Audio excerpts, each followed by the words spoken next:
Guys, என் பேர் Loki. Welcome back. இன்றைக்கி நம்ம லெவல் 1 பிளேயரோட எபிசோடு 35 தான் வச்சு செய்ய போகிறோம். எபிசோடு 34 பார்க்காதவங்களுக்கு லிங்க் டிஸ்கிரிப்ஷனில் இருக்குது, மறக்காமல் செக் பண்ணிக்கோங்க. உள்ளே போகிறதுக்கு முன்னாடி அந்த லைக் பட்டனை ஸ்மாஷ் பண்ணிவிட்டு அப்படியே சப்ஸ்கிரைப் பண்ணி பெல் ஐக்கானை ஆளில் போட்டுக்கோங்க. சரி வாங்க, டைம் வேஸ்ட்டு பண்ணாமல் இப்போ எபிசோடுக்குள்ளே போகலாம். நம்ம ஹீரோ கோல்டன் ஃப்ளையர் மான்ஸ்டர்ஸை பல வழிகளை அட்டாக் பண்ணிக்கிட்டு இருக்கான். இந்த லைவ் வீடியோவை பார்த்த ஜாப்பனீஸ் பிரைம் மினிஸ்டர் ஷாக் ஆகிட்டாரு. போராடுறது நம்ம இனுசோகோதான்னு தெரிஞ்சதும் சண்டை முடிஞ்சதுக்கப்புறம் அவரை ஜாப்பனீஸ் அசோசியேஷன் பிரசிடென்ட் ஆக்க போகிறதா அவர் முடிவு பண்ணிட்டாரு. இனுசுகோ தான் ஜப்பானோட அடுத்த சூப்பர் ஹீரோவாக மாற போகிறான்னு அங்கிருந்த ஏஜென்ட் ஒருத்தன் கமெண்ட் பண்ணுறான்.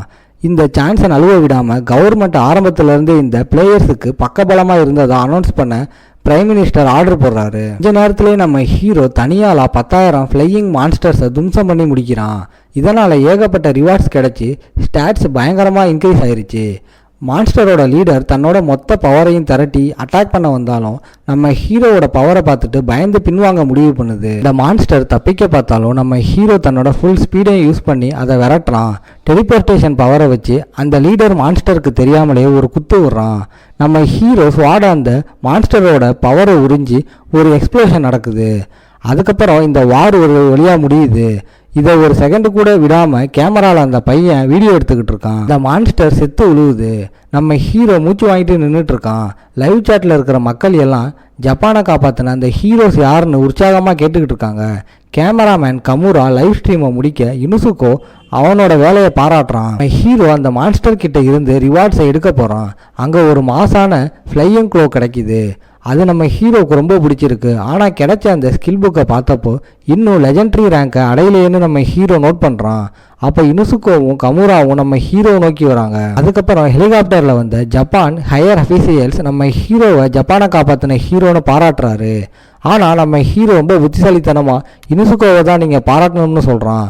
பிரைம் மினிஸ்டர் கேமராஸ் முன்னாடி ஹீரோக்களுக்கு முன்னாடி குனிஞ்சு வணக்கம் வச்சாரு. ஆனால் இதெல்லாம் வெறும் பப்ளிசிட்டி தானே நம்ம ஹீரோவுக்கு நல்லாவே புரியுது. அதுக்கப்புறம் இனுசுகோவை கேமரா முன்னாடி போய் நிற்க சொல்லி நம்ம ஹீரோ ஆர்டர் போடுறான். அங்கே வந்த மினிஸ்டர் இனுசுகோ கிட்ட இந்த கஷ்டமான மிஷனை ஏற்றுக்கிட்டதுக்கு தேங்க்ஸ்னு சொல்கிறாரு. மிஷனுங்கிற வார்த்தையை கேட்டதும் நம்ம ஹீரோவுக்கு செமகாண்ட் ஆயிடுச்சு. ஏன்னா கவர்மெண்ட் இவங்களுக்கு எந்த ஹெல்ப்பும் பண்ணலை. ஆனால் இது அவங்க கொடுத்த மிஷன் மாதிரி பில்டப் கொடுக்குறாங்க. இந்த வாருக்கும் கவர்மெண்ட்டுக்கும் எந்த சம்மந்தமும் இல்லாதப்ப மீடியா கவர்மெண்ட்டை பாராட்டுறதை பார்த்து நம்ம ஹீரோ சிரிக்கிறான். இந்த மினிஸ்டர் முட்டாள்தனமாக பேசுகிறத அப்படியே கேட்டுட்டுருன்னு இனுசுகோ கிட்ட நம்ம ஹீரோ சொல்கிறான். அடுத்த நாள் ஒரு பெரிய ஊர்வலத்தோட செலிப்ரேஷன் நடக்கும்போது நம்ம ஹீரோ ஆஃபீஸில் பிரைம் மினிஸ்டரை மீட் பண்ணுறான். பிரைம் மினிஸ்டர் நம்ம ஹீரோ கிட்ட கவர்மெண்ட்டுக்காக தான் ஃபைட் பண்ணேன்னு மக்கள் முன்னாடி சொல்லி கேட்குறாரு. அது மட்டும் இல்லாமல் ஹிரோஷிமா சிட்டியை மான்ஸ்டர்ஸ் கிட்ட இருந்து கைவிட பார்த்த கவர்மெண்ட்டோட சீக்ரெட் பிளானை வெளியே சொல்லக்கூடாதுன்னு கேட்குறாரு. நம்ம ஹீரோ அதை சீக்கிரட்டாக வைக்க ஒத்துக்கிட்டாலும் பதிலுக்கு எனக்கு என்ன தருவீங்கன்னு நச்சுன்னு கேட்குறான். கவர்மெண்ட்டால் டஞ்சன்ஸை தவிர வேற எதையும் தர முடியாதுன்னு சொல்கிறாரு. உடனே நம்ம ஹீரோ அப்போ நான் ப்ரெஸ் மீட் வச்சு உண்மையை சொல்லிடுவேன்னு மிரட்டுறான். அந்த பிரைம் மினிஸ்டர் பயந்து போய் உன்னோட கோரிக்கை என்னன்னு கேட்டப்போ நம்ம ஹீரோ ஒரு நக்கலான சிரிப்போட நான் ஒன்றும் அதிகமாக கேட்கலன்னு சொல்கிறான். நம்ம ஹீரோவோட டிமாண்ட் என்னன்னா கையில் இருக்கிற டஞ்சன்ஸுக்கு டேக்ஸ் எக்ஸப்ஷன்ஸ் வேணும். அப்புறம் எந்த ஒரு தந்திரமும் இல்லாத மொத்த QC தீவும் அவருக்கு கிடைக்கணும். போர்ட்டல்ஸ் இருக்கிற இடங்கள் ரொம்ப மதிப்புமிக்கதுன்னு நம்ம ஹீரோவுக்கு தெரியும். அதனால் எல்லா நன்மைகளையும் நம்ம ஹீரோவுக்கு வேணும்னு தெளிவாக இருக்கான். மான்ஸ்டர்ஸை அழிச்சதில் இனுசுகோவுக்கும் பங்கு இருக்குன்னு மினிஸ்டர் சொல்கிறாரு. நம்ம ஹீரோ அப்போ ஜப்பானோட இந்த ஹீரோவுக்கு நீங்கள் என்ன பண்ண போகிறீங்கன்னு கேட்குறான்.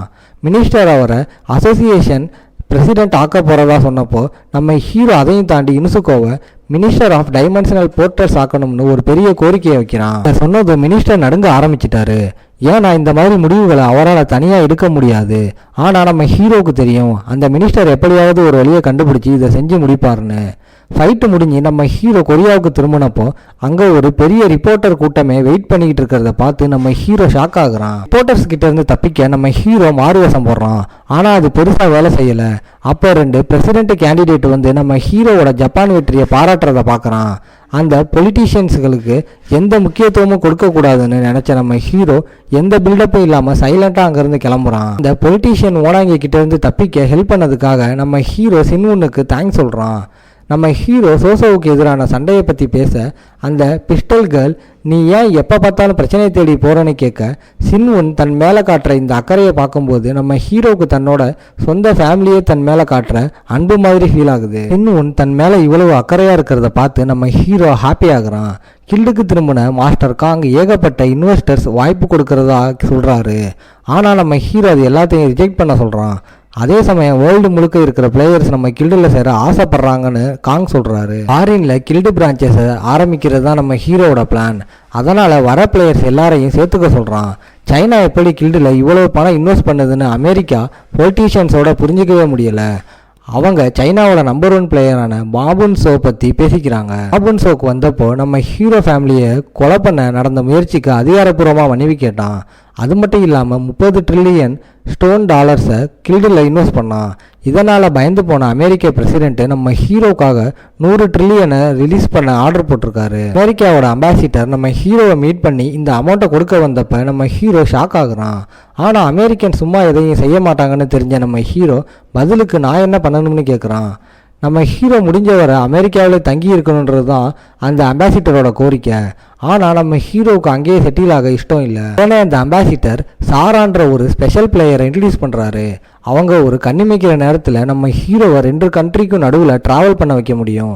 10 பில்லியன் பாயிண்ட் செலவாகிற இந்த அபூர்வமான அபிலிட்டியை பார்த்த நம்ம ஹீரோவே கொஞ்சம் ஷாக் ஆயிடுறான். அமெரிக்கா கொடுத்த ஆஃபரை நம்ம ஹீரோ ஒரு கண்டிஷனோட ஏற்றுக்கிட்டான்.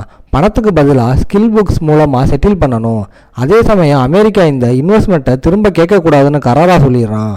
அந்த அம்பாசிடர் இதுக்கு சிரிச்சுக்கிட்டே ஓகே சொல்ல கான்ட்ராக்ட் முடியுது. அதுக்கப்புறம் 3 மாதம் கழிச்சு நம்ம ஹீரோ லூசியா கூட சேர்ந்து மினோட்டர்ஸ் நிறைஞ்ச டஞ்சனில் ஹண்ட் பண்ணிக்கிட்டு இருக்கான். அந்த ஸ்கில் புக்ஸ் மூலமாக நிறைய முன்னேறி இருந்தாலும் இன்னும் அந்த லெஜெண்டரி ரேங்க் அடைய முடியலைன்னு நம்ம ஹீரோவுக்கு ஒரு சின்ன குழப்பம் இருந்துச்சு. அதே சமயம் அமெரிக்கா இப்போ நம்ம ஹீரோவுக்கு ஈக்குவலாக ஒரு ஸ்ட்ராங்கான ஆளை தேட ஆரம்பிச்சிட்டாங்க. பிரசிடென்ட் திரும்பவும் நம்ம ஹீரோ தான் வேணும்னு பிடிவாதமாக இருக்க நம்ம ஹீரோ ஸ்டேட்டஸ் விண்ட வழியாக ஒரு புது பிஸ்னஸ் பிளானை பார்த்தான்.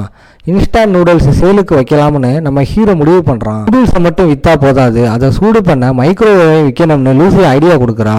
இந்த பிளான் செம்ம ஹிட் அடிக்குது. அங்கே ஒரு பொண்ணு அந்த நூடுல்ஸை சூடு பண்ணி சிக்கனோட சேர்த்து செம்மையாக என்ஜாய் பண்ணி சாப்பிட்றா. சீக்கிரமே நம்ம ஹீரோவோட ஸ்டாக் எல்லாம் விற்று தீர்ந்து போச்சு. இதனால் மெர்சனரி ரேங்க் இன்க்ரீஸ் ஆயிடுச்சு.